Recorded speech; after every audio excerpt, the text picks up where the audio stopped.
একটি জঙ্গলে একটি কাক বাস করত। সে খুব খুশি ছিল। উপরওয়ালা যা দিয়েছে তাতেই সে সন্তুষ্ট ছিল। কিন্তু একদিন জঙ্গলে যখন সে ঘুরতে বেরোলো, ঘুরতে ঘুরতে একটি হাঁসের সাথে তার দেখা হলো।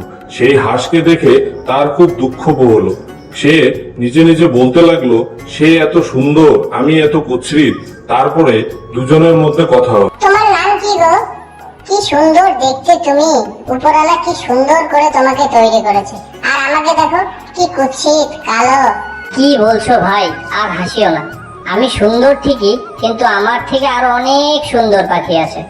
আরো একটা কথা বলবো, তুমি যেমন উঠতে পারছো, আমি তো তেমন উঠতে পারি না।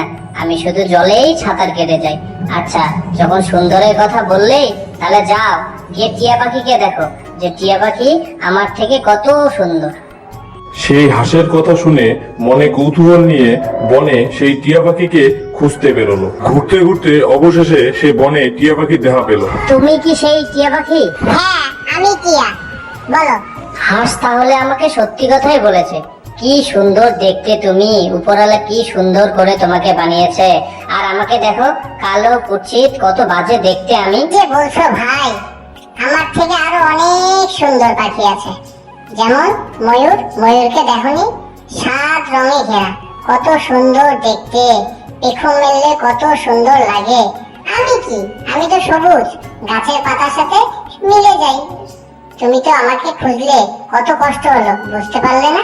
আমার থেকে সুন্দর পাখির সাথে দেখা করতে চাইলে যাও যাও, ময়ূরের কাছে যাও। তোতা পাখির কাছে ময়ূরের কথা শুনে মনে কৌতূহল নিয়ে কাক আবার ময়ূরকে খুঁজতে বেরোলো।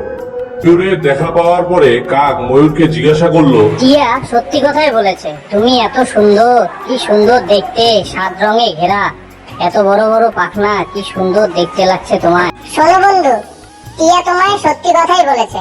আমি এত সুন্দর তাই খাঁচায় বন্দি, তুমি এত দেখতে কুৎসিত তাই তুমি মুক্ত। কিন্তু আমি তোমায় একটা কথাই বলতে পারি, কে সুন্দর কে খারাপ সেটা বড় কথা না, কে স্বাধীন সেটা বড় কথা। তাই অযথা টেনশন করবা না, উপরওয়ালা সবাইকেই সুন্দর বানিয়েছে।